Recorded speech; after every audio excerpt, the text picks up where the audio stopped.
জান্নাতে গেলে বিড়ি পাওয়া যাবে কিনা। আসলে বিড়িখোর যারা, এদের মাইন্ডসেট নষ্ট হয়ে যায়। বিড়ি হচ্ছে এমন একটা খাবার, যে খাবারটা রেস্টুরেন্টে বসেও খাওয়া যায়, টয়লেটে বসেও খাওয়া যায়। কথা বলতে হবে ঠিক কিনা।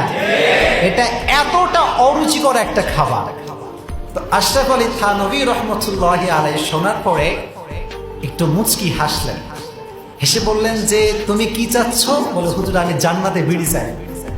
বলতে জান্নাতে বিড়ি লাগবে তোমার, তাই না? বলে হ্যাঁ হুজুর বিড়ি লাগবে।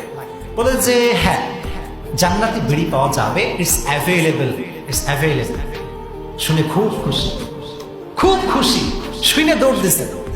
হুজুর আবার এসে এই বেটা এদিকে আয়। বলে হুজুর কি হলো? আপনি তো বললেন পাওয়া যাবে, তাহলে আবার ডাকলেন কেন? আরে পাগলা, তুই যে বিড়ি খাবি আগুন লাগবে তো।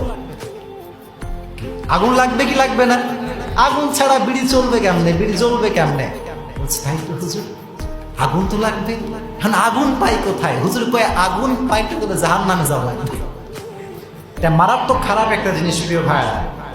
মেডিকেল সায়েন্স বলছে যে যারা বিড়ি টানে বেশি এবং যারা বিড়ি খোর, সিগারেট খোর, এদের ফুসফুসের সমস্যা সবচেয়ে বেশি হয়।